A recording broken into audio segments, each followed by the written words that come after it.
ನರೇಂದ್ರ ಮೋದಿಯವರನ್ನ ಪ್ರಧಾನಮಂತ್ರಿ ನರೇಂದ್ರ ಮೋದಿ ಅವರು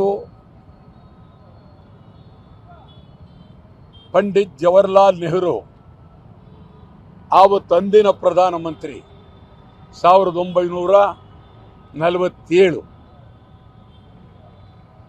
ಅವರನ್ನ ಅವರ ಆಡಳಿತವನ್ನು ನಡೆಸಿದಂಥ ದಿನವನ್ನು ನಾವು ಸರಿಗಟ್ಟಿದ್ದೀವಿ, ಹಿಂದಕ್ಕೆ ತಳ್ಳಿದ್ದೀವಿ ಅಂತ ಬಿಜೆಪಿಯವರು ಒಬ್ಬೊಬ್ಬರೂ ಹುಚ್ಚುಚ್ಚಾಗಿ ಮಾತಾಡ್ತಾ ಇದ್ದಾರೆ. ನರೇಂದ್ರ ಮೋದಿಯವ್ರ ಬಗ್ಗೆ ನನಗೇನು ವಿರೋಧ ಇಲ್ಲ. ನರೇಂದ್ರ ಮೋದಿಯವರನ್ನ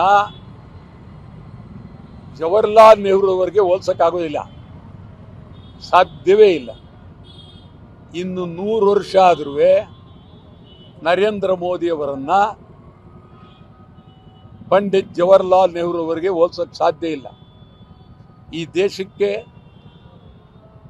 ಒಂದು ಹೊಸ ಶಕ್ತಿಯನ್ನು ಕೊಟ್ಟು ವಿಶ್ವದಲ್ಲೇ ಭಾರತವನ್ನು ಪರಿಚಯ ಮಾಡಿ ದೇಶದ ಒಂದು ಶಕ್ತಿಗೆ ಬುನಾದಿ ಇಟ್ಟವರು ಪಂಡಿತ್ ಜವಾಹರ್ಲಾಲ್ ನೆಹರು.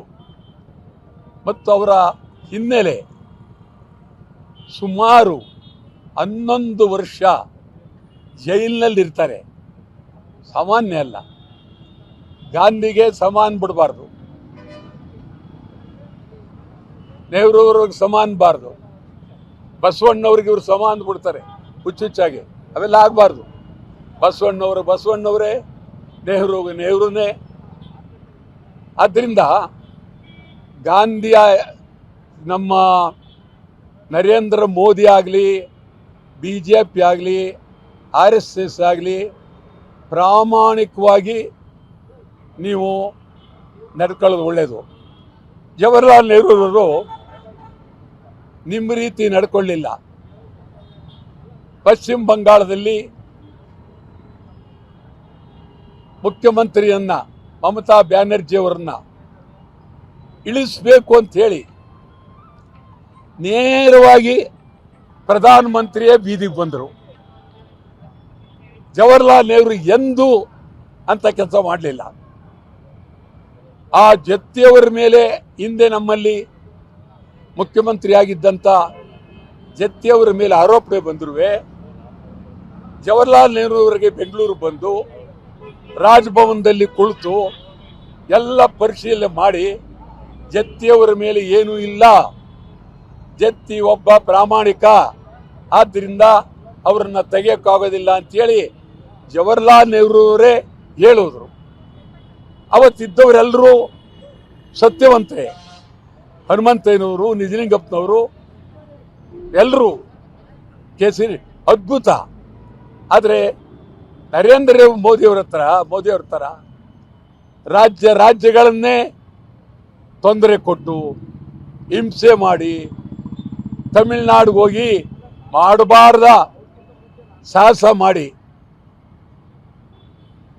ಆ ಒಂದು ರಾಜ್ಯದಲ್ಲಿ ಯಾರೋ ನಮ್ಮ ಇಲ್ಲಿದ್ದಾರೆ DC ಪೊಲೀಸ್ ಅಣ್ಣಾಮಲೆ ಪಾಪ ನಿಜವಾಗ್ಲೂ ನನಗನ್ನಿಸ್ತದೆ ಅವನ ಕಾಲ ಕಸಕ್ಕಿಂತ ಕಂಡ್ರು ನರೇಂದ್ರ ಮೋದಿ, ಅಮಿತ್ ಶಾ ಇವರೇನು ಸಾಮಾನ್ಯ ಅಲ್ಲ.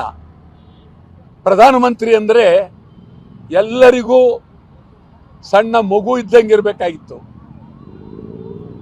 ಕಲ್ಕತ್ತಾಗೆ ಬಿದ್ದರು, ಕೇರಳಕ್ಕೆ ಬಿದ್ದರು, ತಮಿಳುನಾಡಿಗೆ ಬಿದ್ದರು, ಇವರೇ ಪ್ರಧಾನಮಂತ್ರಿಯರೇ ಆಗಬಾರ್ದು, ಒಳ್ಳೆಯದಲ್ಲ ಈ ದೇಶದಲ್ಲಿ. ಆದ್ದರಿಂದ ಪಂಡಿತ್ ಜವಾಹರ್ಲಾಲ್ ನೆಹರುಗಾಗಲಿ, ಮಹಾತ್ಮ ಗಾಂಧೀಜಿಯವ್ರಿಗಾಗಲಿ, ಅಂಬೇಡ್ಕರ್ ಅವ್ರಿಗಾಗಲಿ ಯಾರ ಹೋಲಿಕೆಯನ್ನು ಯಾರು ಮಾಡಬಾರ್ದು.